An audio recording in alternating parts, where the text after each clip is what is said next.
message avant. Elle me dit, est-ce que c'est bien passé? Donc toujours, il faut que je lui explique. En fait, elle m'envoie le message avant, c'est plutôt après, en fait, hein, qu'elle me le... que je lui dise. Ouais. Je ne sais pas ce que vous faites. Vous vous mettez sur avion, vous éteignez le son, ou vous éteignez carrément le téléphone? Tu mets avion, toi? Ouais. Bon, moi je vais éteindre simplement le son. Je vais laisser la 4G. Arrêtez, vous faites comme moi. Comme ça, très vite en sortant, je peux savoir si j'ai de nouveaux amis sur Facebook qui étaient dans la salle. Ce qui est à la fois plaisant et en même temps très douloureux, parce que ça veut dire que pendant le spectacle, en fait, il y a des gens sur Facebook. Donc c'est très très dur. Voilà, bah écoute, j'ai gardé la 4G, j'ai éteint le son. T'as fait quoi toi finalement? T'as mis sur avion. T'as mis sur train. T'as mis sur train, toi. Bah, tu as des spectacles d'humour. Et tu n'as qu'une envie, c'est monter sur scène. Je pense que dans la deuxième partie, lorsqu'il sera question de la fesse et des culottés, tu pourras monter sur scène. Elle veut aussi. Bon, alors peut-être fesser des culottés pour toi, et puis céder des empoches en CDD pour toi. Alors écoutez, bon, on va commencer quand même, hein, ça va 5 minutes de raconter des conneries, hein, on va continuer. Bienvenue à ce numéro de philosophie foraine. Les gens parfois sont un peu intimidés par rapport à la philo, hein. Des fois ça les inquiète un peu, ça leur fait peur, ils se disent bon comment ça se joue la philo, ça peut être un peu intimidant, il y a du trauma des fois par rapport à la classe de terminale pour ceux qui sont allés en lycée, hein. Donc je vous mets à l'aise, hein, on n'est pas tout à fait philosophe forain, bonimenteur de métaphysique, dégravateur de concepts, pétomane mental, mais uniquement le week-end est sur rendez-vous. Donc si vous étiez venu voir le nouveau film Finkielkraut, c'est pas la peine, quoi. Hein. Je vous mets tout de suite à l'aise. Hein. On va attaquer, surtout moi. Je vais m'emparer donc de ce magnifique accessoire de théâtre dont les gens croient naïvement qu'il s'agit d'une bouteille de rouge.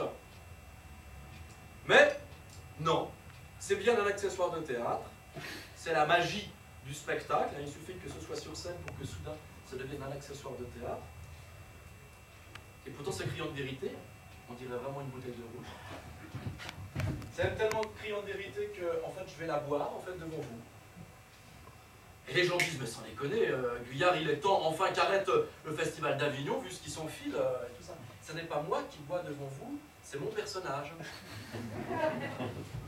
Si moi je buvais comme mon personnage, je ne dis pas l'horreur. D'ailleurs, il m'effraie mon personnage. Hein. Heureusement qu'il reste que quelques séances, parce que je ne vous dis pas les nuits que je passe en sa compagnie. Bon, cette action de théâtre a vraiment son importance.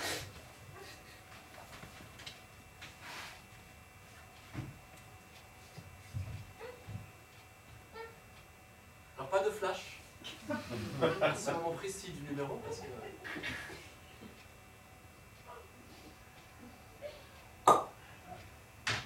Regardez bien ce qui va se passer.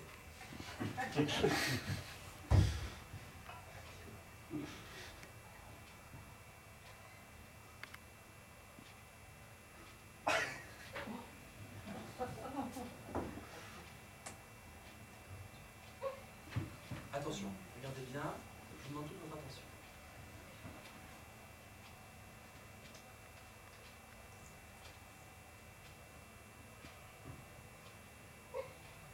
Ça y est, vous avez vu? Non, je vais refaire, vous n'avez pas bien. C'est important ça, hein. Je le ferai à plusieurs reprises et toujours par amour pour vous. Parce que comme je vous le disais, les gens des fois sont un peu intimidés par rapport à la philosophie, ils ont des appréhensions, des inquiétudes, notamment parce qu'il y a des enchaînements conceptuels qui sont très arides parfois, et des démonstrations argumentaires qui sont solides effectivement, mais à peine une est-elle finie qu'une autre commence, et ces enchaînements, ces concaténations logiques parfois sont un peu difficiles à saisir, et très souvent j'ai constaté que le public a besoin d'avoir, comment dire, une sorte de pause, un moment comme ça qui lui signifie bien qu'on en a fini avec une démonstration avant qu'on commence une autre démonstration. Et c'est la raison pour laquelle j'ai mis au point cela que j'appelle la rupture pédagogique. Quand je fais ça, ça veut dire que je passe d'un argument à l'autre, que je passe d'une démonstration à l'autre, et par conséquent, un temps précieux vous est octroyé pour que vous puissiez méditer sur ce que je viens de dire. D'accord ? Ça c'est important, il faut bien que vous le saisissiez. Hein. Je reviendrai souvent là-dessus. Hein. C'est quelque chose que j'ai mis au point quand j'étais à l'éducation nationale. Après j'ai eu un léger différend avec mon inspecteur d'académie. Et depuis, j'enseigne dans des lieux comme celui-ci, qui qui sont bien sous tout rapport d'ailleurs, au passage, avec poutre apparente, comme moi. Et ma foi, j'en ai que vous dire encore? Ah oui, un autre élément qui est important dans une convention. L'autre élément qui est important, c'est le suivant. Vous savez, en philosophie, on procède toujours en 3 étapes. Il faut vraiment le rappeler, c'est fondamental. Hein. Il y a des choses où on procède en 2. Hein. Par exemple, les gendarmes se déplacent toujours par 2. Hein. Les témoins de Jéhovah aussi sont par 2. Les testicules aussi sont par 2. Hein. Voyez-y, synonyme ou pas, peu me chaud. Par contre, en philosophie, on est toujours en 3 étapes. Hein. Ainsi, la première étape en philosophie, on se coltine un sujet tel celui-ci. Quelle différence y a-t-il entre une embauche en CDD et une fessée déculottée? Bon, c'est un sujet de bac, je suis d'accord. Enfin, un sujet comme celui-ci, on se le coltine et dans la thèse, qu'est-ce qu'on fait? On fait appel à des auteurs pour aborder la question, pour essayer de la traiter. Ainsi, moi, je ferais de la même manière. Et ici, par exemple, je ferais appel à un mec, c'est un philosophe allemand, c'est un philosophe allemand mort, donc c'est vraiment un philosophe, hein. Quand vous êtes allemand et quand vous êtes mort, vous êtes vraiment un philosophe. Hein. Donc Blachette d'ailleurs n'est pas un philosophe. Et je ferai appel au premier mec comme ça qui me servira pour ma thèse, un mec qui s'appelle Kant. Tu connais Kant? Oui. Il a rien joué à Avignon. Hein. Mais Kant, tu vois. Je ferai appel aussi à un autre mec. Alors il n'est pas vraiment philosophe, il a une culture philosophique, il a pour lui quand même d'être mort. C'est un essayiste comme ça, très critique, comme ça, très cynique, très précieux pour aborder cette question, mais qui s'appelle Muret. Philippe Muret.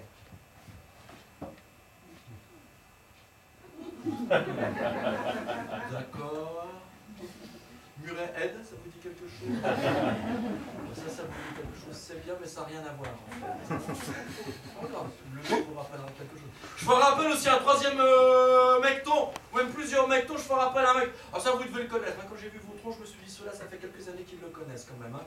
Il y a eu un travail de fond qui s'est fait, puis qui a encore de nombreuses années à se faire, à se parachever. Si un jour il s'achève, c'est pas certain. Mais enfin, il y a un mec que vous devez connaître, c'est Freud.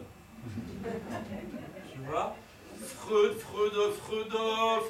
commenté par un psychanalyste. On rentrera dans le détail. Mais enfin, je mobiliserai ainsi dans cette première partie, la thèse, je mobiliserai les auteurs pour traiter la question. Première partie, la thèse. Mais vous le savez, en philosophie, il n'est pas la place que pour une partie qui s'appelle la thèse. Il y a aussitôt après une deuxième partie lors de laquelle vous pouvez engager un rapport critique avec les auteurs. Non seulement vous pouvez, mais vous devez. N'hésitez pas à contester le rapport d'autorité, interroger, critiquer, instruire une polémique. C'est la deuxième partie qu'on appelle, après la thèse, la fameuse... Oh oui, très bien, antithèse, antithèse. Et lors de l'antithèse, vous n'hésiterez pas à prendre la parole, vous lèverez la main, vous pourrez intervenir et je prendrai toutes les questions et j'y répondrai à chacune d'entre elles avec le maximum de mauvaise foi. Voilà. Mais en philosophie, il y a la place aussi pour une troisième partie. Il n'y a pas que la thèse, il n'y a pas que l'antithèse, mais il y a aussi un troisième mouvement. Et le troisième mouvement, en effet, c'est la fameuse foutaise. Lors de la foutaise, nous ressortirons tous ensemble dehors et nous continuerons à philosopher, nous continuerons à débattre ensemble autour du verre de l'amitié. Et nous nous partagerons ce qui reste de la bouteille. D'accord? D'où l'intérêt pour vous de comprendre très vite, parce que plus vite, moi je fais des ruptures pédagogiques, et plus je fais des ruptures pédagogiques, moins ce que je dis est clair, et moins vous comprenez, et plus je fais des ruptures pédagogiques. Donc dès le début, vous avez intérêt à comprendre très vite, parce qu'au moins tu comprends très vite, au plus il reste moins dans la bouteille, et de telle sorte que vous aurez d'autant plus moins à vous partager dehors. Tu piges et figes? Les gens ils fument leur race, ils sans déconner. Déjà il est là. Qu'est-ce qui va rester à la fin? Ça va être une horreur à 5 ans. Rassurez-vous, messieurs, dames. La production ne reculant devant aucun sacrifice. Mais à disposition du frigo. Cela. Ouais, j'ai vu vos faces. Voilà. C'est le cubi philosophique. C'est le cubi hors note. Cubi, oui, il y a des gens qui connaissent un peu Shakespeare, on voit qu'on est à Avignon. Nous sortirons avec le fond de la bouteille et nous sortirons avec le cubi, de telle sorte que vous pourrez vous partager le fond de la bouteille et moi, les régisseurs, on pourra faire du Shakespeare. Je vous remercie. Voilà, bah écoutez, je crois que tout est dit, tout a été posé. J'espère que la méthode a été bien saisie. Ah, c'est important de poser la méthodologie dès la première heure de cours. Peut-être vous avez besoin de réfléchir à tout ça. Si, vous avez besoin de réfléchir. Et on va commencer sans embâche. Vent du cul dans la tourmente. Alors voilà, le sujet c'est quelle différence y a-t-il entre une embauche en CDD et une fessée déculottée?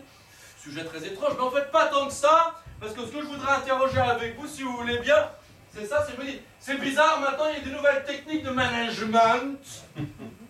Et pas que dans le champ économique, mais aussi dans le champ politique, puisqu'en définitive, maintenant, la nation est une start-up, hein, vous l'avez compris. Hein. Et ben, il y a des techniques de management qui sont assez étranges, parce que très souvent, on est traité de manière absolument infantile. Soit il y a un rapport qui est un rapport d'intimidation, une autorité absolue, abusive, qui se pose comme ça sur nous, soit au contraire, il y a l'idée selon laquelle, au fond, je sais pas, le rapport au boulot, c'est un rapport où il faut materner, où il faut envelopper, il faut être compréhensif, il faut être à toi avec le patron. Alors c'est très bizarre comme ça. Tantôt il y a un côté un peu, tu vois, père fouettard, grondé, intimidé. Et puis de l'autre côté, il y a un rapport un peu genre Martine Aubry, tu vois. Enveloppant avec des bras courts, mais enveloppant quand même, maternant. Et je me suis dit, c'est marrant ça, il faudrait qu'on essaie de réfléchir à ça. Comment se fait-il au fond que très souvent ce qui se joue dans le pouvoir, c'est un rapport très étroit avec l'infantilisation. Tu vois ça? Et c'est ce dont que je vais te causer. Pendant que tu vas peut-être sauter sur Facebook, je vais être ton copain. Et quel combat, du coup. Ça vous va? C'est bon? Ouais. Je l'ai pas entendu vraiment. Ça vous va? Est-ce que c'est bon? Ouais! Parfait, alors on y va! Et donc je vais mobiliser d'abord au début le mec qui s'appelle Kant. Pas prénom Herbro, hein. Aujourd'hui c'est que 20, c'est pas Pierre. Hein. Et le mec s'appelle Kant et tout, vas-y, nani, nana, patate ou fin. Au début je fais des généralités. Hein. Et le mec on est en 1784, soit 200 ans avant. Ouais, alors j'ai toujours plutôt un profil de terminal littéraire. Hein. Ouais, 200 ans après, c'est l'année 1984. Les gens les ont entendus, ils copient. 1984, qu'est-ce que ça vous évoque? Ah ouais. Madonna like a virgin. En effet, je vois que vous connectez très bien. Et en 1984, qu'est-ce qu'il fait quand il écrit dans le journal? Le philosophe qui écrit dans le journal, tu vois? Dans le Berliner... Attends, parce que je parle en allemand, il y a trop de postillons.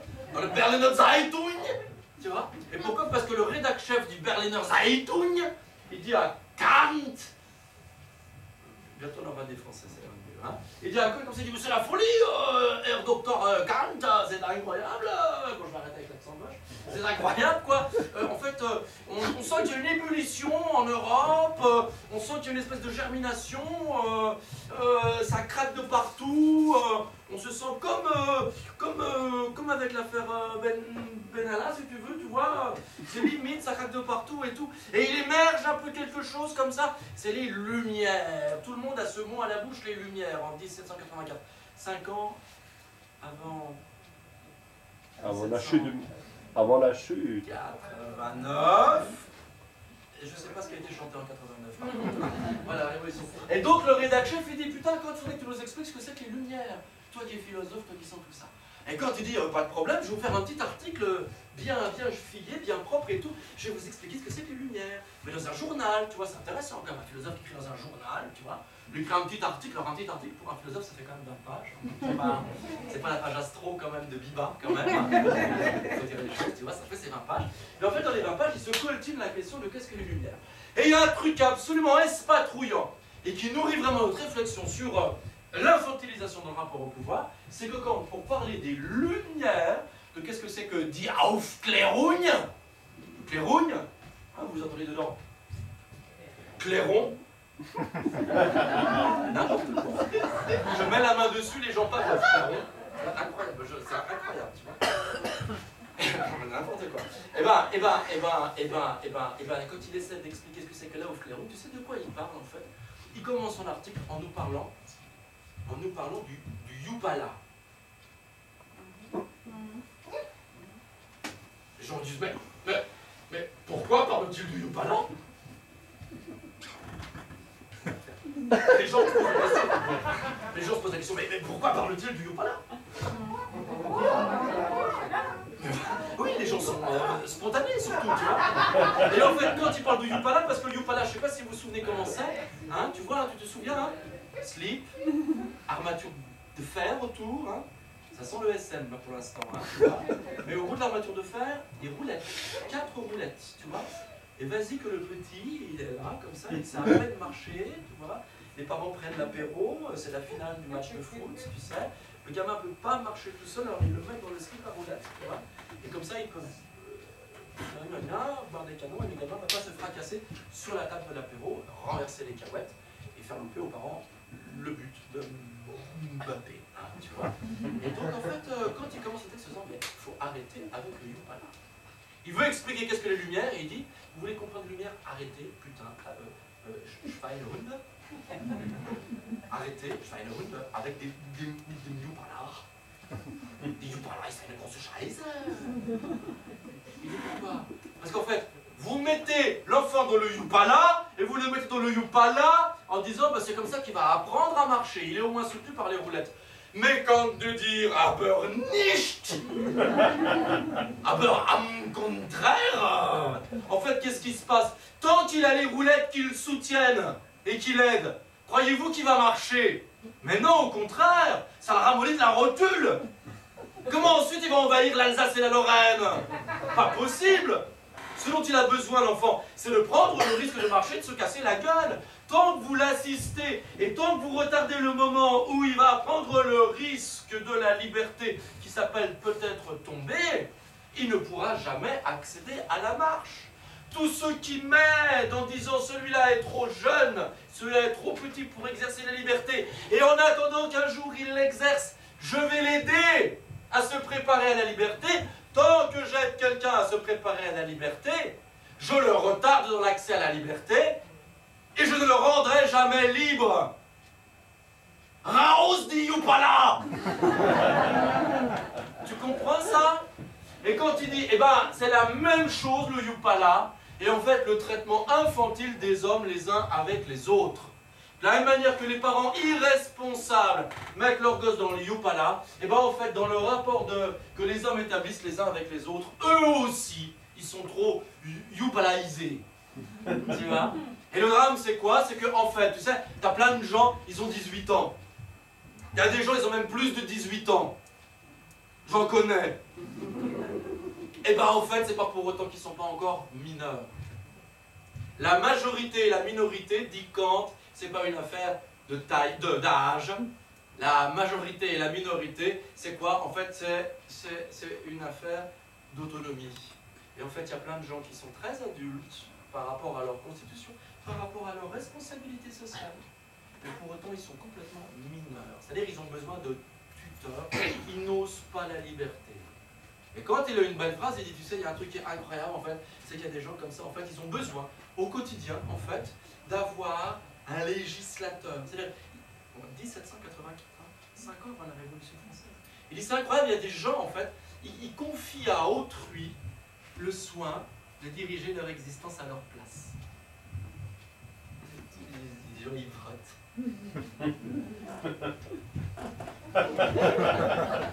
Tous les 5 ans, avec une petite roulette, il va mettre dans l'urne. Et quand il dit qu'il faudrait un petit peu être à soi-même son propre législateur, plutôt que de déléguer à l'autre là qui prend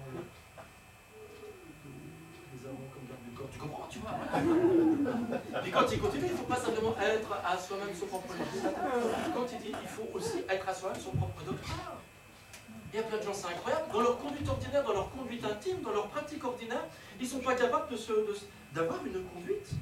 Ils ont besoin d'avoir des coachs en existence, ils ont besoin de lire des bouquins qui leur disent que leur intestin est leur deuxième cerveau. Ils ont besoin de lire des philosophes comme Frédéric Lenoir qui leur disent vas-y, force-toi à être joyeux pour que la vie soit belle, force-toi à être joyeux.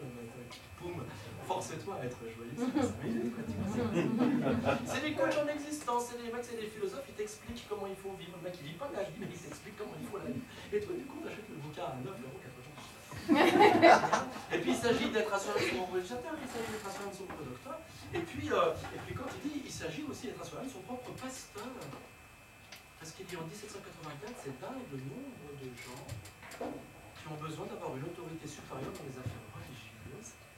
Et des autorités supérieures, surtout des autorités qui sont absolument intransigeantes et qui leur permettent enfin d'avoir le grand sommeil de la raison. Les gens, ils ne croient pas en Dieu parce qu'ils croient en Dieu. Ils croient en Dieu parce qu'ils ont besoin d'une béquille qui va les maintenir dans le grand sommeil de l'intelligence. Ils s'en foutent de Dieu, c'est des athées. C'est des athées, ils n'ont jamais été dans un rapport interpersonnel, douloureux, inquiet, traversé par le doute, dans le rapport au divin. Ils s'en foutent de Dieu. Par contre, ce qu'ils adorent, c'est qu'il y a des règles, des lois, des normes, afin qu'ils puissent agir comme des robots, donc ne pas agir et être totalement déresponsabilisés par rapport à ce qui pourrait être leur crime. Tu comprends ça? Les plus belles formes d'athéisme, c'est les plus belles formes de foi. Ça reste entre nous, ça. Hein. On ne pas de l'or, hein. On est sur un climat un peu électrique par rapport à ça. Ça va? Tu le piges, ça? Donc il est vachement intéressant, donc, parce qu'il nous explique en fait que le régime du Yupala, c'est le régime le plus répandu, parce que nous vivons dans le régime où la minorité domine. Intéressant, hein? Intéressant. Alors, je sais ce qu'ils disent les gens, ils disent ouais, oh, ça va 5 minutes et tout, trop guyard et tout, et dans les sbroufs et tout, qu'est-ce qu'il nous prouve, qu'est-ce qu'il raconte quand il a vraiment dit ou écrit, on aimerait avoir quand même des sources et puis des preuves.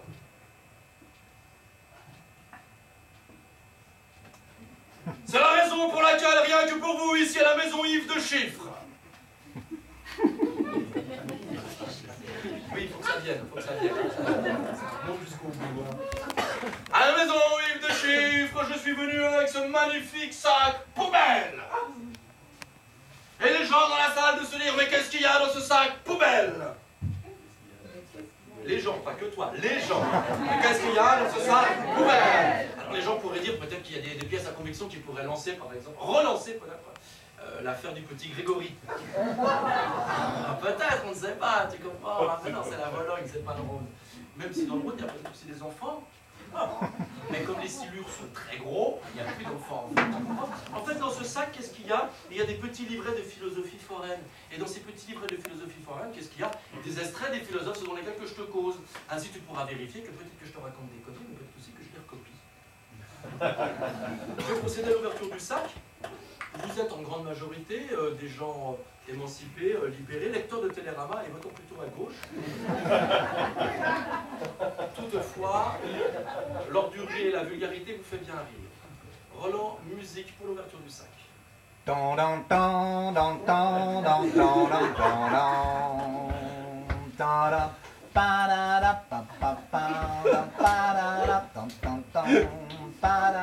peut-être arrêter de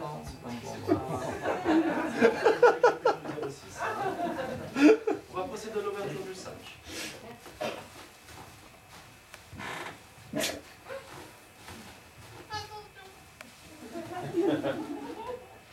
Non, ça n'éclaboussera pas au troisième rang.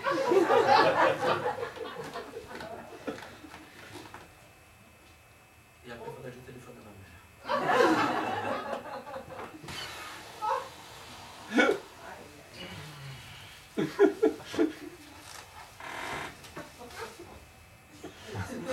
Un passage très difficile pour moi dans le spectacle. La production m'a dit, mais vas-y, pourquoi tu crois qu'ils remplissent au palace?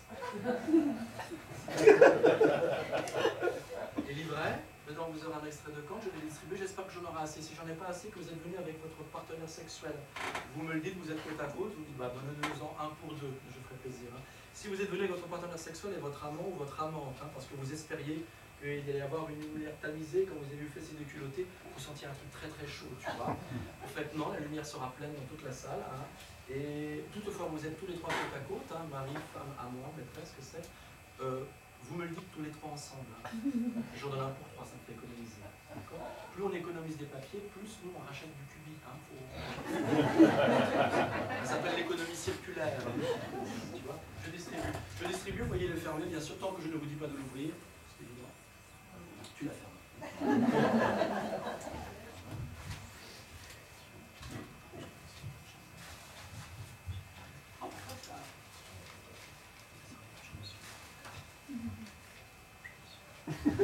Je sais que vous êtes père et fils. Mais vous ne vous appropriez pas, je pense que c'est pas encore. On arrive sur la deuxième partie.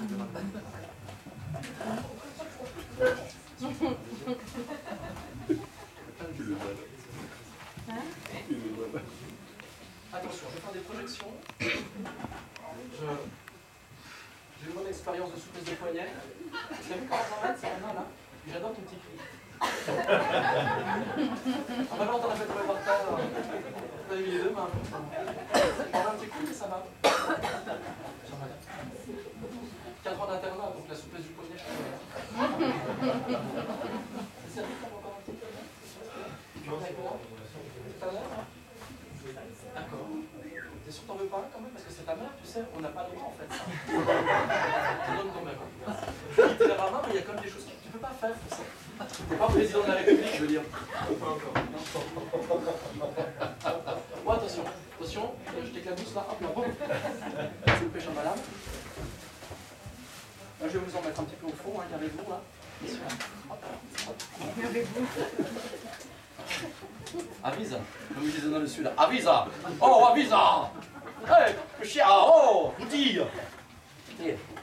Tiens, regarde, regarde, regarde-toi, un peu chien, tiens, prang, prang. Un pour deux. Un pour deux? D'accord, tiens, hop là, le chien. Tout le monde est chargé, c'est bon, n'ouvre pas, coquin, n'ouvre pas, tu es passionné, toi. Tout le monde en a? Tu as assez, tu as rompu? Tu as commencé, voilà. Ok, on est bon. Regarde le test que le compte, il est vachement intéressant. Et c'est par cela que nous allons commencer. N'ouvre, mais n'ouvre qu'une fois. Je vous ai dessiné quand en slip. Hein, quand il est émancipé, il a besoin des roulettes. Donc il a ses slips, tu vois. Je mets des petites bouclettes comme ça un peu, tu vois. Ça fait un peu. C'est des Villani, tu vois. Aussi ridicule. Alors, quand, qu'est-ce que les lumières? Lisons le passage, il est formidable. Il nous dit: qu'est-ce que les lumières? C'est un allemand, c'est Ausweisbitter quand même, tu vois. Qu'est-ce que les lumières? La sortie de l'homme de sa minorité dont il est lui-même responsable. Sapere aude. Sapere aude, c'est du latin. Ne lis pas saper aude, je crois que c'est un truc sur les pompiers de Narbonne. Les Narbonne, parce que je les aime, j'aime les pompiers. Enfin, je veux dire, j'ai de respect pour les soldats du feu, je veux dire. Mais ça veut dire ose penser, en fait. Ose penser. Aie le courage de te servir de ton entendement. Voilà la devise des Lumières. Aie le courage de te servir de ton entendement. Renonce au tuteur. Sors de la minorité dont tu es seul responsable et rentre en majorité. Ben voilà quoi. Le truc est posé. Effectivement, peut-être les rapports que nous établissons les uns avec les autres, les rapports que nous établissons en implorant des tuteurs qui nous retardent de l'entrée dans la majorité, les rapports que nous établissons avec nous-mêmes parce que nous ne nous sommes pas pensés, fait que nous adorons la fessée des culottes. Ça va? Alors il faudrait décliner la chose. Et nous allons la décliner, cette fascination, cet amour, cette envie, ce désir de fesser déculotté. Et nous allons le décliner des deux côtés en fait de l'échiquier. Tant du côté des dominés qui adorent qu'on les fesse, que du côté des dominants qui adorent fesser. D'un côté comme de l'autre, passion pour le rapport infantile, nécessité d'un tuteur, un rapport où j'adore jouer le petit enfant que l'on gronde, où j'adore jouer celui qui gronde le petit enfant. Ouais. Donc ceci posé, hein, je dis merci à Kant, Ceci posé maintenant, je voudrais avec vous engager, au fond, les deux parties. D'un côté, essayer de penser ici, peut-être la domination, ouais, les infantiles du côté des dominés, et puis ensuite les infantiles du côté des dominants. Vous voyez? C'est ça que je vais faire avec vous. Et les infantiles du côté des dominés, en fait, il y a un type qui en parle très très bien de ça. C'est le mec dans lequel je t'avais dit que j'allais te causer tout à l'heure, que tu connaissais pas, mais tu connaissais peut-être Murray Head, parce que tu aimais bien les musiques des années 84. Tout à l'heure, à Madonna, tu as réagi. Et le mec s'appelle Philippe Murray. Et Philippe Murray, il est vachement intéressant, et sais-tu pourquoi?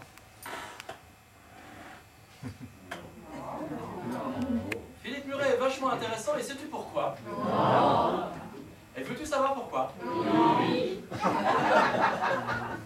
Faut dire oui, putain, là, faut dire oui. Veux-tu savoir pourquoi? Oui. Voilà, j'arrête parce qu'après ça me fait trop gainer, puis j'ai mal. Et ben en fait, parce que Philippe Murray dit, vous savez, il y a eu une extinction des espèces. Vous êtes au courant de ça? La grande crise écologique et tout ça, il y a des espèces, elles disparaissent. Hein, par exemple, les tortues des îles Calvados ou je sais pas trop quoi, tu vois, et machin qui disparaissent et tout. Et ben Philippe Muret, il dit, ben, figurez-vous en fait qu'il y a eu une extinction d'espèces massive, il y a eu une espèce qui a disparu à fond sur toutes les années 70. C'est une espèce, vous connaissez son nom, c'est l'Homo sapiens sapiens. Les gens me disent, c'est quoi cette connerie, la vérité? C'est déforesté, c'est à cause du... C'est pas l'être humain. L'Homo sapiens sapiens, c'est encore. Mais non, qui dit en fait Philippe Muret, l'Homo sapiens sapiens a disparu, et à la place vous avez l'Homo festivus festivus. L'Homo festivus festivus. Qu'est-ce que c'est que l'Homo festivus festivus? Qu'est-ce que c'est, l'Homo festivus festivus? Est-ce que tu veux savoir ce que c'est que l'Homo festivus festivus? Alors festivus festivus, c'est très emmerdant au niveau des postillons, je sais. Et ben en fait, l'Homo festivus festivus, en fait, et ben trop, c'est le mec, tu l'as peut-être déjà rencontré. Le Homo festivus festivus, c'est l'homme pour qui la vie n'est qu'une fête. Hein, tout doit être léger, tout doit être le prolongement de l'enfance, c'est la vie, tu comprends, tu vois. L'Homo festivus, il ne se déplace pas en Yupala, parce qu'il y a trop des pavés, en fait, des teinturiers. Il se déplace en trottinette. Tu vois, le mec il dit, c'est bon, tu vois, j'ai grandi quand même, hein, j'ai plus 2 ans, j'en ai 4. Le mec il est en trottinette, tu vois. Il est en trottinette, et quand il va en trottinette, tu sais où c'est qu'il va? Il va au travail. Et quand il va au travail, il dit pas qu'il va au travail, il dit qu'il va aller au taf, tu vois. Tafanari, en italien ça veut dire le cul, donc il va avoir de la régression, tu vois. Ça. Et alors il va dans l'espace de coworking. Et quand il est dans l'espace de coworking, ce qui est génial, c'est qu'en fait il a des cookies homemade. Tu vois, et il arrive dans l'espace de cookies, c'est vachement sympa parce que tout le monde s'appelle par son prénom, tu sais, c'est de l'open space, tu sais, tout le monde peut voir tout le monde, tu vois, il y a comme ça de grandes confusions, communions, puis ils déjeunent ensemble, ils mangent des muffins. Peut-être un peu le muffin, tu sais. Et même trop le patron, il s'appelle Jason le patron, on l'appelle par son prénom, tu vois, hein, de la start-up, tu vois. Et tellement il est sympa, en fait, il a mis un coin sieste. Et au coin sieste, il a acheté, en fait, si tu veux, des fauteuils mous, tu sais. Tu rentres dedans et tu reprends la position fœtale. Tes mains sont rapprochées, tu peux prendre la PlayStation, parce qu'à la pause, tu peux jouer à la PlayStation. Tu les vois les mecs là comme ça, tu sais? Trottinette, start-up, machin et tout, super agressif quoi, tu vois. Ils sont vraiment dans un rapport, par exemple le patron c'est quoi? C'est vraiment, tu vois, sympathie, pas de cravate et tout. Il n'y a pas de tension, hein. Il n'y a pas de tension, il n'y a jamais de tension et tout, c'est un pote, hein, c'est pas un patron. Hein. Puis s'il y a des tensions, c'est pas parce qu'il y a une tension sociale, c'est parce que il y a un truc qu'il faut que je résolve en moi, tu vois. C'est ce qu'il me dit, le patron, il dit, putain, Kevin, Jean-Kevin, je sais pas, il y a un truc, ça va pas en toi, tu devrais t'interroger, va faire du yoga, je paye des cours de yoga, ça les soirs, et le mec, tu sais, il fait des stages avec la boîte, tu sais, c'est des stages de clown. En l'entreprise, il fait des stages de clown. Tu fais pas des stages à la CGT, il fait des stages de clown, hein, parce qu'il faut être toujours, tu vois, fun, interactif et convivial, tu vois. Et il a une copine au boulot, tu vois. La copine, elle a 57 ans, elle s'habille comme une gamine de 14 ans, tu sais. Elle fait des soirées mousse et tout. Elle va à la Goa. Danse et tout, toute la nuit. Tu vois ça? Ouais, complètement. Ça, c'est l'homo festivus. Il y en a partout. Il y en a partout, les homo festivus. Et Muret dit, c'est vraiment ce qui a émergé comme figure dominante depuis quelques décennies. Et ce qui caractérise au fond l'homo festivus festivus, on pourrait dire c'est un trait qui est tout simple. Alors je vais essayer de vous l'expliquer en passant par quelque chose peut-être dont vous avez l'expérience, je sais pas. Mais avant, il me faut un peu de courage pour vous parler de tout ça. Donc moi aussi j'ai besoin de la rupture d'un caractère pédagogique. Je voulais savoir si vous êtes accouplés il n'y a pas si longtemps. Là on rit moins. Hein. Quand ça peut affecter sa race, on se dit qui va monter sur scène. Qui va monter, l'expression est ambiguë en français. Hein. Qui va faire monter. Alors c'est ambigu parce qu'on ne sait pas la faire monter par qui. Tu vois, donc c'est très ambigu tout ça. Je ferai monter personne. Mais quand vous avez un rapport sexuel, je vais reprendre un coup. C'est pas pour vous, hein. Enfin, moi je parle un peu comme ça, c'est à la fin du festival, on peut se raconter des trucs. Moi ça dure jamais très longtemps. Je l'ai dit. 6-7 minutes. frapper, tu vois quoi, essentiellement. La grande affaire du sexe, messieurs, la grande affaire du sexe, c'est que ça s'arrête. Je vous cache pas qu'il y a un moment qui est délicieux. Entre le flunch et le... quand tu dors, tu te retournes contre le mur. Entre les deux, il y a un moment qui est assez délicieux, qui dure de quelques minutes, qui a un vrai moment de volupté. Fugace, mais un vrai moment de volupté. Et là, tu t'abandonnes et tu te perds dans l'autre. Moi, c'est toi c'est moi. Il y a une vraie extase, c'est délicieux ce moment-là. Mais c'est un moment bref, quoi. Un moment bref. Et après, il faut retourner à quoi? Il faut retourner à la séparation, quoi. Et la grande affaire de l'adulte, c'est quoi? L'adulte, il a bien compris ça. L'enfant, il n'a pas compris ça. L'enfant, tu le sépares de sa maman, il pleure tout le temps. Ce qui est rageant pour le mari, qui voudrait être un peu aussi avec la maman. Et bon, l'enfant, lui, il veut toujours la fusion. L'enfant, il veut toujours la fusion. L'homo festivus festivus, pourquoi il veut la fête? Parce que la fête, c'est la fusion qui continue. Et l'homo festivus festivus, il a du mal avec la sexualité, en fait, parce qu'il voudrait que ça se prolonge sans cesse. Il veut la fusion en permanence. Et en fait, le sexe, tu connais peut-être ce groupe de rap, Section d'Assaut? Tu connais peut-être un peu plus Murray Head. Mais ils sont peut-être, oui. Ce groupe de rap un petit peu homophobe, enfin c'est un groupe de rap aussi, c'est normal, autre chose. Ça s'appelle Section d'Assaut, mais ils ont écrit Section d'Assaut, donc c'est un peu fasciste quand même. C'est normal, c'est le groupe de rap, ils sont fascistes et homophobes quand même à la base. Et religieux, je vous ai expliqué pourquoi dans la première partie. Et Section d'Assaut, ça s'écrit section, avec un X. Parce qu'ils ont tout compris. C'est qu'en fait le sexe, c'est la section, c'est la séparation. Comprendre la sexualité quand tu es adulte, c'est comprendre le fait que je ne pourrais pas tout le temps être avec l'autre. Si je l'aime, il faut que je comprenne le désamour. Parce que la vérité du monde, c'est la séparation. La vérité du monde, ce n'est pas la fusion. La vérité du monde, ce n'est pas l'empathie. La vérité du monde, ce n'est pas la bienveillance. La vérité du monde, ce n'est pas le en même temps. Ah, c'est rigolo, l'autre il a été élu justement avec deux mots-clés, bienveillance et en même temps. C'est vraiment le discours de l'homo festivus festivus. C'est le discours pour qui justement il ne faut pas qu'il y ait de séparation. Il ne faut pas qu'il y ait d'opposition entre gauche et droite. Il faut être à la fois à gauche et droite. Il faut être en même temps. Il faut de la bienveillance. Il faut de la fusion. Et c'est comme ça qu'il est élu. Pourquoi? Parce que son sous-programme, qu'est-ce qu'il révèle? Il révèle en fait l'émergence d'une nouvelle figure, une figure qui n'est pas capable d'oser la séparation, qui n'est pas capable d'admettre qu'il peut y avoir des rapports de force, qu'il peut y avoir des rapports de mésentente, qu'il peut y avoir du désaccord. Rentrer dans l'âge adulte, c'est reconnaître que des choses m'échappent, que l'autre ne m'appartient pas. C'est admettre qu'il peut y avoir une différence et une divergence. Mais quand tu as 15 ans, vous êtes violé par une femme d'âge très mûr. Et qu'après, on vous encourage à continuer, on vous protège. Et on vous dit, vous avez raison, d'ailleurs, même vous pouvez continuer. Vous êtes dans un rapport narcissique de toute puissance. Et la limite, la séparation, la section, vous ne la connaissez pas. En même temps, bienveillance. Et ça, c'est quoi? C'est l'incapacité à reconnaître que puisse exister une divergence, une confrontation à la différence. C'est l'incapacité à faire le deuil de cette toute puissance.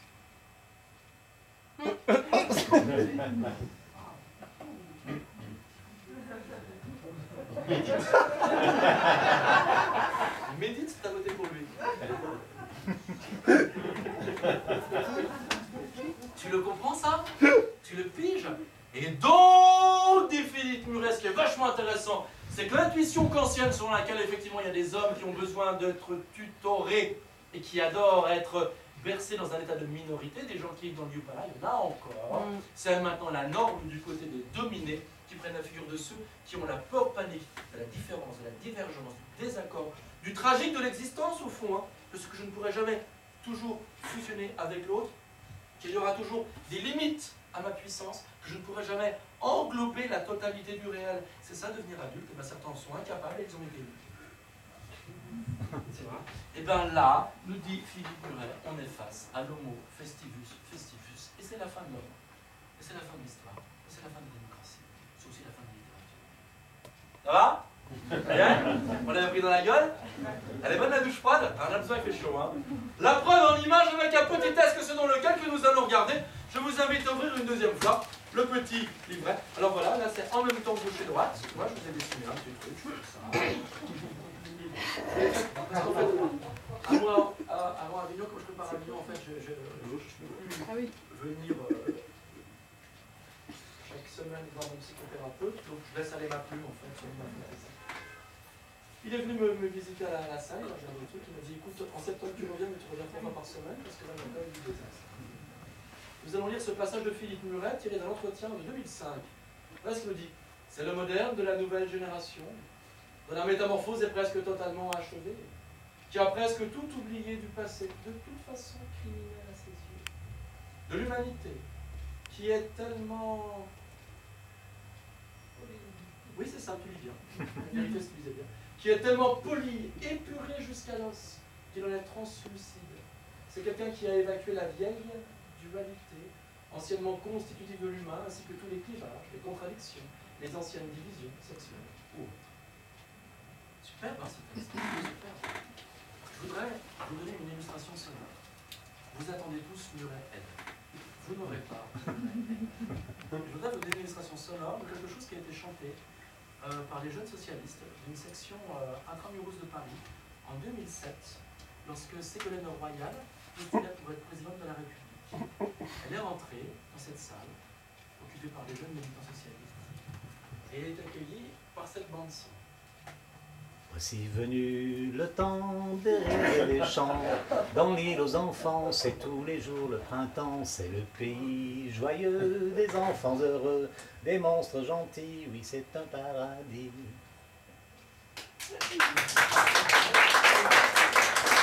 Non mais j'ai que des militants du PS ici. Ils trouvent que c'est bien interprété. Maintenant c'est dramatique, c'est l'application réelle et concrète de l'homo festivus selon Muret. Nous vivons dans un monde dans lequel les dominés implorent la fessée des culottés. Les dominés adorent être maternés ou paternés. Ils adorent des figures qui sont des figures soit de la confusion maternante, soit des figures du grondement paternaliste.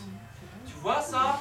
Donc ça c'est vachement intéressant quand tu avais raison. Notre drame, quel est-il? Notre drame, c'est que en fait, du côté des dominés, on adore, on nourrit, on implore d'être traités comme des bébés. Mais tout n'est pas dit, messieurs, dames. Car comme je vous l'avais dit, je voudrais maintenant faire un tour du côté des dominants.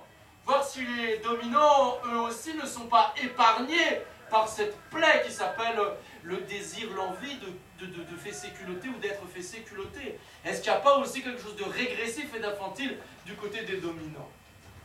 C'est ce que nous allons maintenant aborder avec le troisième auteur, ce dans lequel je voudrais vous parler. Le mec que tu connais, car je t'ai dit son nom tout à l'heure, mec qui s'appelle Sigismond Freud. Sigismond. Hein. On dit Sigmund, mais c'est Sigismond. C'est un prénom mérovingien. Hein. Tu m'étonnes qu'après il invente la psychanalyse. Il s'appelle Sigismond. Je veux dire, s'il y a des mères criminelles, il y en a une, tu vois. Et le mec en plus s'appelle Freud. Il s'appelle pas Freud, la joie en allemand. Hein. C'est la joie, mais on la coupe juste avant. La maman qui choisit Sigismond, le père qui donne comme nom de famille Freud, qu'est-ce que tu veux qu'il fasse autre chose qu'inventer une pseudo-science à cause de quoi vous êtes maintenant dans l'état que vous êtes? Il faut dire les choses, arrêtez un peu, arrête un peu. Et mon Sigismond Freud, il dit, mais sans déconner! Bon, c'est pareil, c'est de l'allemand, je traduis du texte comme ça de mémoire. Hein? Donner, je dis sans déconner, mais c'est incroyable, vous savez en fait ce qui se passe dans ce monde? Dans ce monde, en fait, il y a des névroses qui travaillent les gens, tu sais, par exemple, quand je vois tout le monde a des névroses, à certains niveaux. Des gens, ils cultivent des psychoses, hein, celui pour lequel vous avez voté. Mais des gens, ils ont tous des névroses et tout ça, tu vois. Mais, dit Freud, c'est quand même marrant, c'est que des fois, il y a des dispositifs collectifs, qui vont encourager certaines névroses, hein, qui vont les récompenser. Et Freud, il n'est pas loin de penser, il pense même que notre régime d'économie politique, qui nomme textuellement comme étant le capitalisme, notre régime, en fait, il récompense et il donne les plus hautes magistratures, les plus hauts postes à ceux-là même qui ont des vrais blocages névrotiques et qui n'ont pas dépassé certains stades de l'enfance. Putain, deuxième confirmation de ce que disait Kant. Moi, je veux dire, je suis sourd. Alors, je vous ai raconté ma vie sexuelle de 6 minutes. Je voudrais qu'on échange maintenant ensemble sur j'ai fait un gros effort quand même, je vous ai raconté mes... Je voudrais que vous me racontiez comment ça fait quand vous allez au cabinet faire caca. En fait.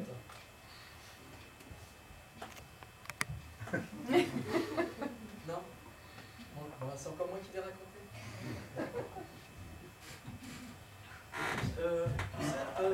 Quand tu es tout petit, tu fais caca comme ça. Ça vient, ça passe, ça sort, tranquille. Tu vois. Mais quand tu es tout petit, tu sais, tu as du plaisir quand même. Hein. Tu as vraiment un plaisir. C'est le stade. Oui, très bien, le stade oral. Hein. 15 ans de thérapie. Le bébé, tu sais, le bébé, par exemple, il a l'angoisse de la séparation. Il voit comment elle arrive. Et là, volupté, tu sais, volupté. Volupté parce que il est enveloppé de mots, il est enveloppé de chaleur, il est enveloppé de tendresse, il est enveloppé de bisous. Et puis coule en lui un liquide sucré. Et la tétée, l'imbibition du liquide sucré, libère en lui toutes les angoisses. Hein. Enfin, ça le débarrasse de toutes les angoisses. Hein. Ça, c'est le stade oral, une véritable volupté. Hein. C'est vraiment le premier stade de plaisir hein, auquel l'enfant parvient. Hein. Alors des fois, il y en a qui sont bloqués à ce niveau-là. Hein. Il y en a, ils n'arrivent pas à dépasser ça, ils ont une petite névrose à ce niveau-là, et il leur faut régulièrement, tu vois, porter à leur bouche des petites choses sucrées comme ça qui les...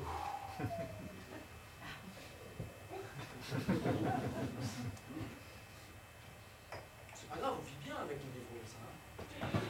Ça, c'est le stade oral. Mais, comme dit, après, Freud dit, après, il y a une autre étape, et c'est le stade sadique-anal.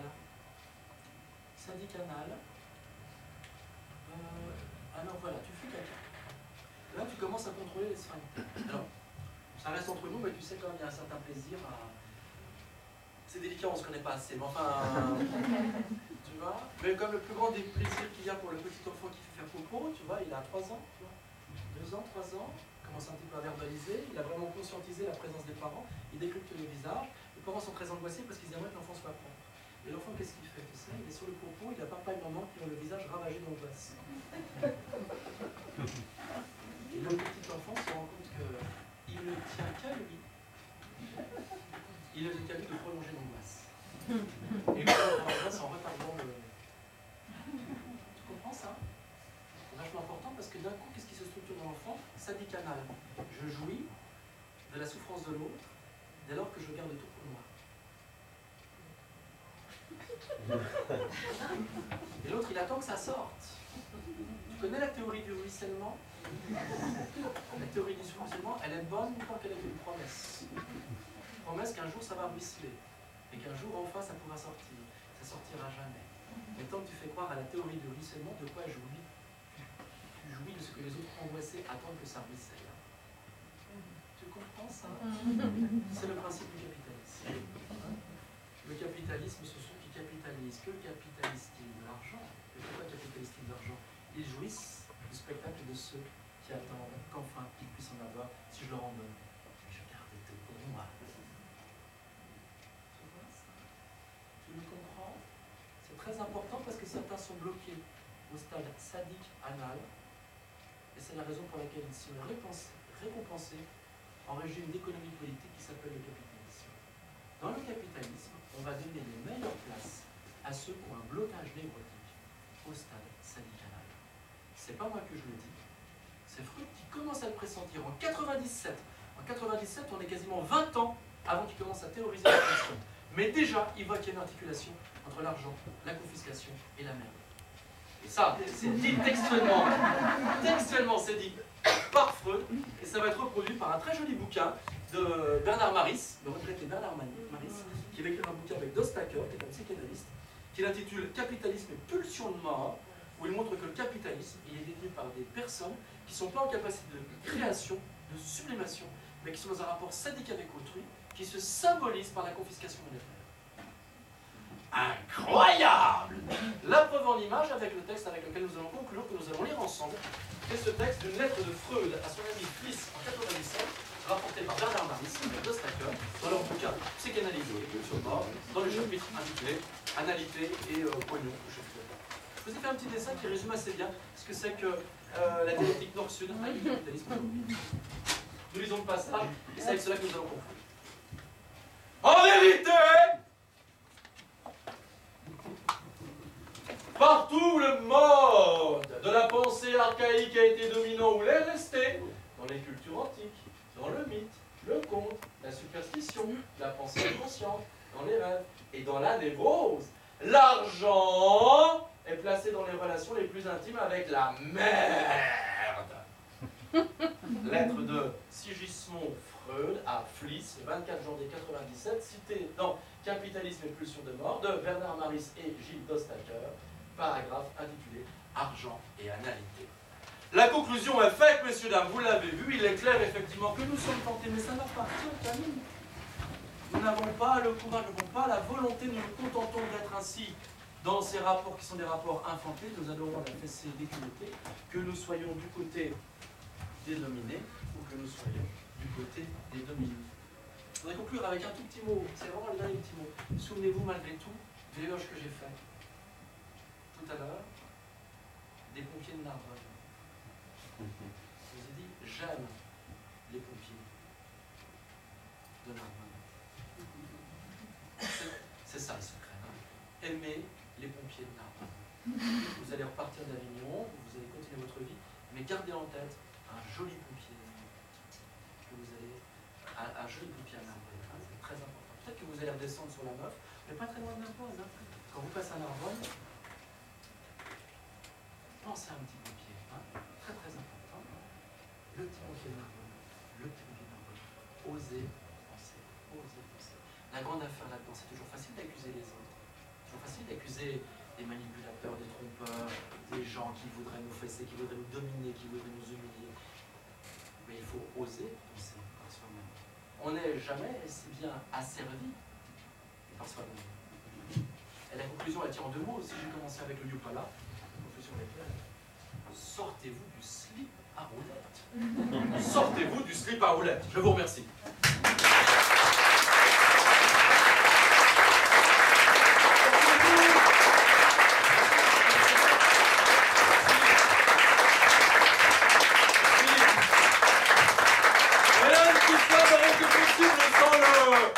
Barry White de la Canebière, le Rocco Siffredi du concept.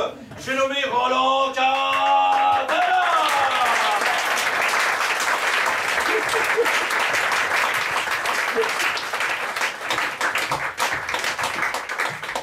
Toujours on l'applaudit plus que moi. Roland, tu vas prendre congé de nous car je crois que tu as appelé au Théâtre Notre-Dame. Oui, tout à fait, oui. Voilà pour un spectacle dont tu vas faire la régie qui s'appelle... Il s'appelle Sacco et Vanzetti. Sacco et Vanzetti qui a été écrit...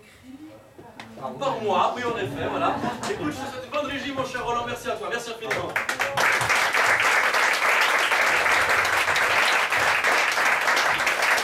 Et nous voilà rendus, messieurs dames, à nous autres, la deuxième partie, la thèse, présenter les auteurs, voir comment ils nous aident à penser loin, non pas qu'ils aient raison absolument, mais ils ont une pensée qui a la puissance de la cohérence, c'est la raison pour laquelle je la mets à votre disposition. On va engager maintenant, si vous le voulez bien, la deuxième partie de soirée, dans cette salle aux poutres maîtresses magnifiques et apparentes.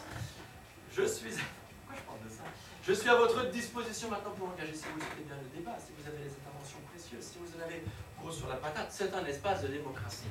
N'hésitez pas, hein, il est possible que vous avez cessé de boire depuis 3 semaines, que cela vous pèse, vous vous levez, vous le dites, vous donnez votre prénom, vous racontez votre galère, pendant 2-3 minutes, pas plus non plus quand même. Hein. Vous vous rasseyez, on vous applaudit. Hein. Je regarde toi, mais ça n'a rien de personnel.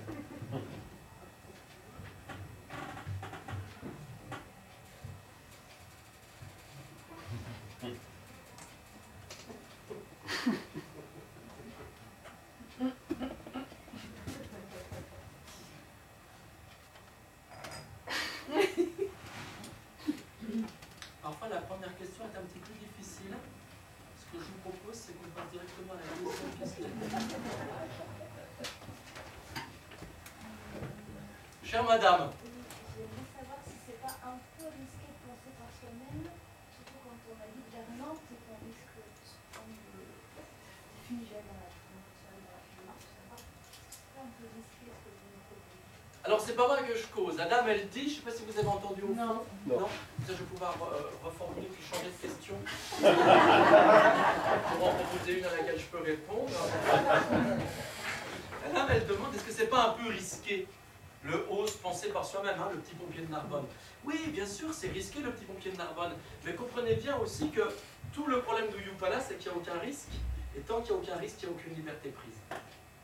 C'est ça qui est vachement intéressant, c'est que, en fait, le problème, quel est-il? C'est qu'on ne peut pas faire l'économie du risque pour rentrer en majorité.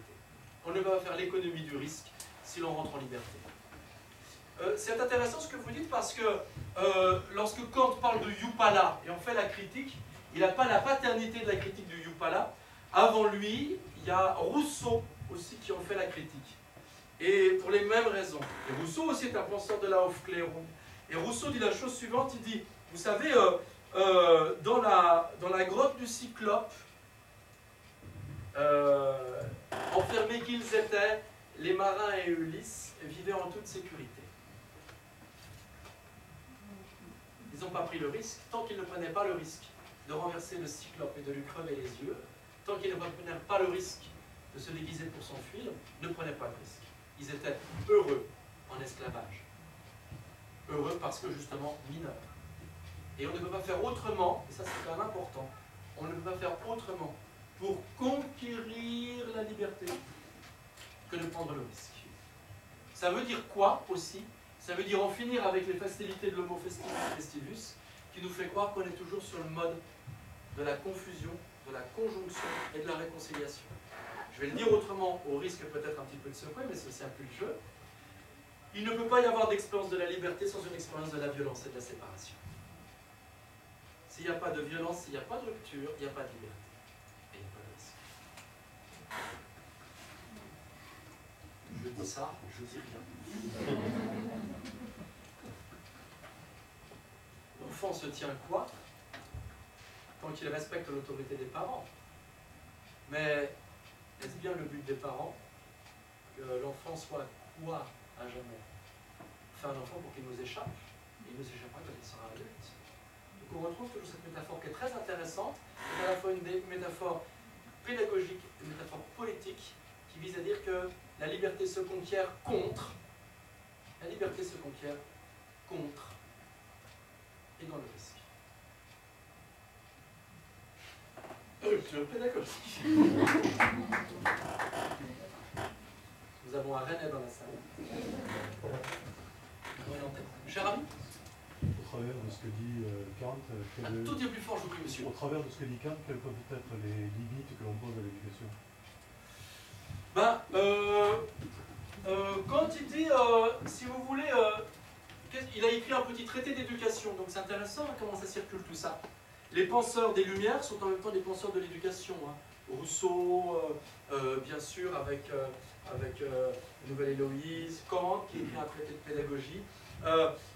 Il y a une très belle définition de Kant qui est passionnante à interpréter l'éducation. Il dit, c'est contraindre à être libre. C'est vachement intéressant, ça, contraindre à être libre. C'est-à-dire qu'au fond, pour répondre à votre question, là où il y a de l'éducation, il y a toujours quelque chose qui est très difficile, qui est le fil du rasoir.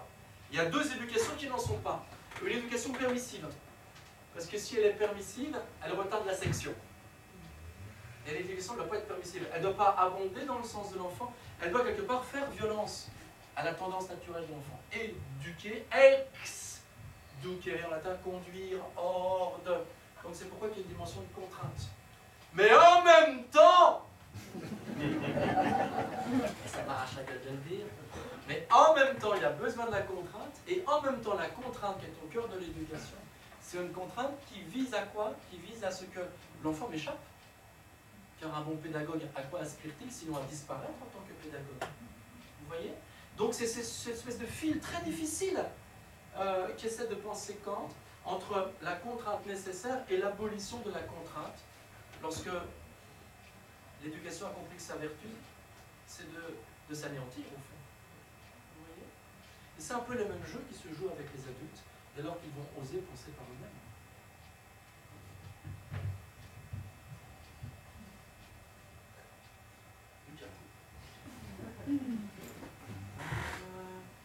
Oui, cher ami? Ben oui, oser penser, c'est aussi affronter le doute, qui n'existe pas quand on... Oui. Donc c'est ça qui est C'est aussi se mesurer au doute, se confronter au doute. J'ai pas tout dit, mais Kant, hein, on joue avec Kant aujourd'hui, hein, c'est l'idée, hein, parce que c'est un mec quand même qui nous aide à penser. Kant en 1784, quand il écrit justement Qu'est-ce que la lumière, il dit bon, c'est sympa de faire appel au courage, c'est sympa de faire appel à la capacité d'assumer la prise de risque, mais c'est très difficile subjectivement. Et il dit peut-être on pourrait essayer de trouver des éléments objectifs qui pourraient aider. Tu vois? Et il dit les éléments objectifs qui pourraient aider, il dit par exemple ce qu'il faudrait, c'est que par exemple en fait il existe ce qu'il appelle la République des lettres.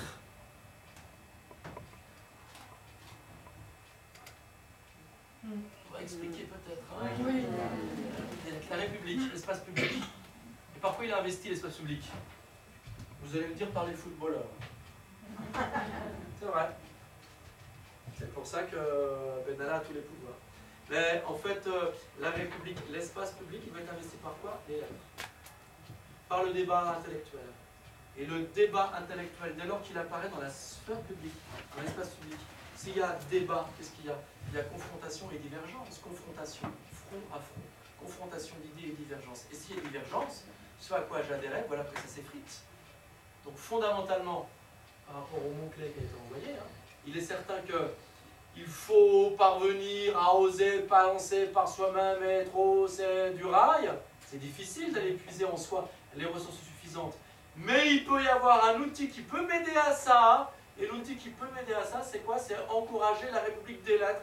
Encourager la République des lettres, c'est faire en sorte que l'espace public soit investi du débat d'idées contradictoires pour que je puisse faire une traversée du doute. Et là, que je sois enfin obligé de me risquer à penser tout seul, puisque les tuteurs s'effondrent les uns après les autres dans l'expérience du doute et du débat.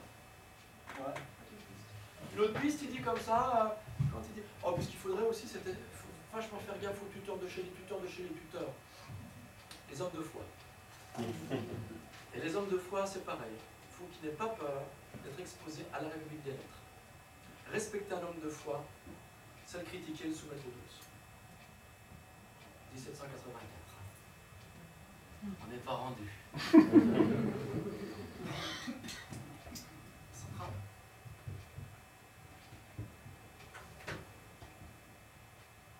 Cher ami, si j'ai bien suivi, à partir du moment où on suit des règles qui seraient communes, en tout cas qu'on écouterait le législateur, on resterait dans la minorité. Est-ce que pour devenir majeur, est-ce qu'on a besoin soit d'aller vers une autodétermination tous ensemble ou vers l'anarchisme? Est-ce que le fait de rester dans la démocratie fait de nous des gens mineurs? il y a toujours un anarchiste qui prend la parole. À la fin, il dit votez pour moi. On joue avec Kant. Kant, il est un peu sur le même fil du rasoir duquel on a parlé par rapport à la pédagogie, tu vois. Il est rigolo quand il dit, en fait, quand il n'est pas démocrate. Tu sais, quand en fait il croit à la royauté, mais plus exactement, il croit à un truc à l'époque. C'est comme Voltaire s'appelle le despotisme éclairé. Despote, c'est pas cool, mais éclairé, c'est cool. Tu vois, c'est-à-dire, il dit, il nous faudrait un maître, mais qui ne soit pas un maître au sens de celui qui nous domine, mais un maître au sens, un maître d'école, qui va nous aider à nous émanciper. Tu vois. Et il dit, le despote éclairé, c'est quoi? C'est un gars qui a vraiment des pleins pouvoirs suffisants pour mettre en place des réformes, grâce à quoi le peuple va pouvoir exercer ses lumières. Tu vois. C'est un peu bâtard, hein. On n'est que 5 ans avant la Révolution française. Hein. Il n'est pas encore capable de conscientiser l'idée de révolution, hein. Il est même plutôt hostile. Et il dit trop, il y a un mec, il est cool, il s'appelle Frédéric II. Frédéric II, c'est le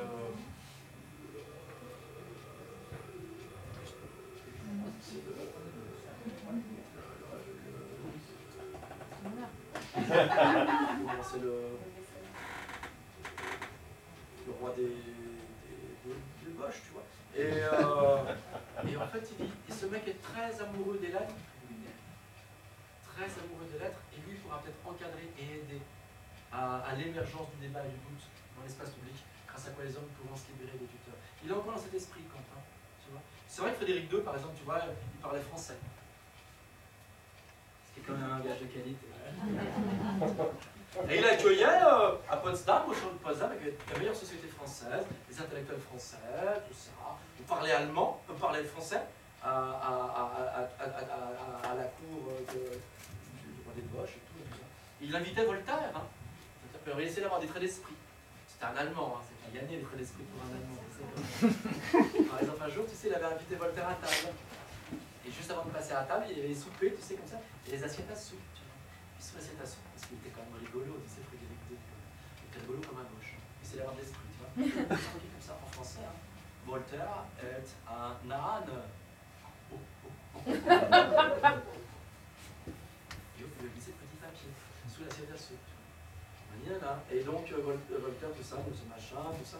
C'est une vaisselle qui avait coûté 500 000 € à l'époque. Et on faisait une vasque en fait, dans une propriété de la République, qui était du monument historique, mais l'autre il voulait quand même bénir le moment, donc il a tout cassé. Et en fait, Voltaire voit le petit papier. Il voit Voltaire est un âne. Tu sais ce que répond Voltaire? Il écrit un tout petit papier. Tout petit. Il écrit et il glisse sous l'assiette à soupe. Et petit papier, Voltaire est un âne, il répond au petit papier, Frédéric II. C'est pas l'esprit français, ça? C'est pas l'esprit français, c'est quand même magnifique. C'est vraiment l'esprit voltairien, tu vois. Je le prends l'anecdote parce qu'elle est intéressante, parce qu'il a toléré ça, lui. Le Jupiter qui était. Il acceptait la critique, le feu ronflant de l'ironie. Quand l'autre est arrivé au pouvoir, il dit c'est fini le temps de l'ironie. C'est fini le temps de la distance critique. Un mec comme Frédéric II encourageait conséquente l'ironie, l'esprit critique, la distance par rapport aux autorités. Une autorité constituée pour peu à peu s'émanciper des autorités constituantes. C'était un peu le projet principal. Voilà comment on pourrait répondre. Hein. Donc pour l'anarchie, pas tout de suite chérie, j'ai mal à la tête.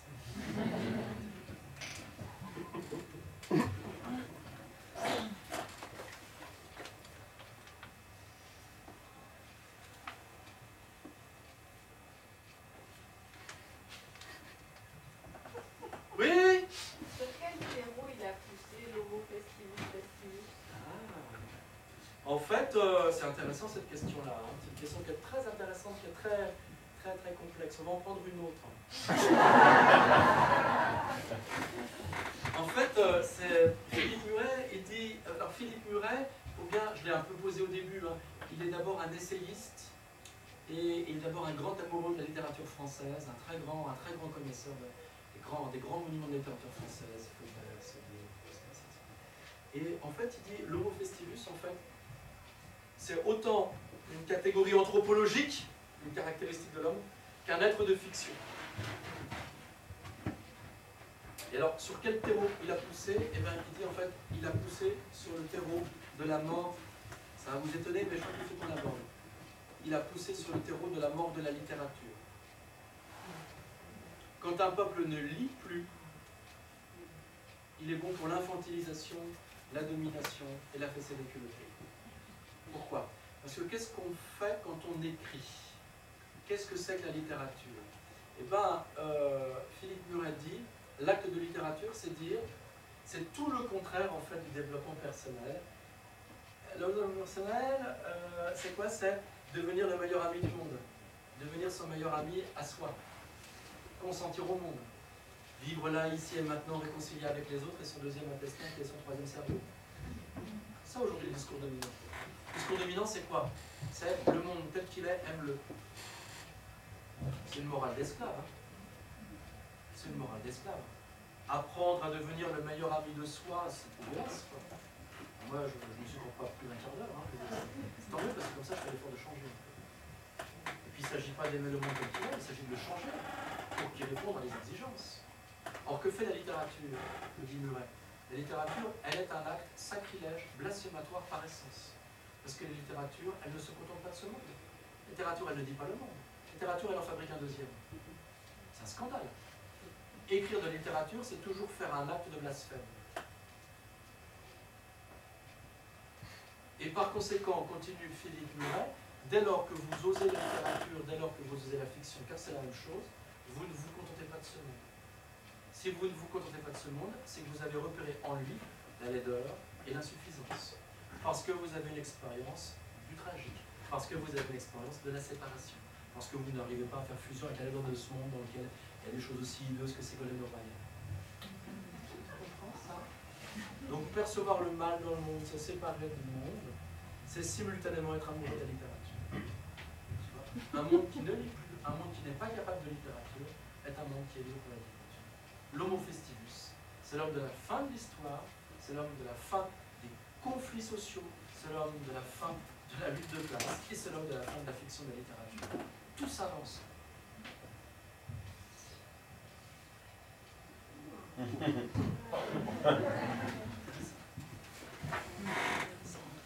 me souviens que François Hollande, Flamby, disait mais pourquoi je lirais de la littérature et après ça sert à la fiction? Oui, ça sert à ne pas capituler devant le monde.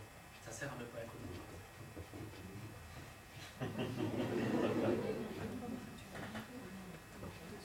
Allez, une petite dernière pour la route avant d'engager la troisième partie. Nous allons boire un rosé bien frais qui vous attend dans le frigidaire.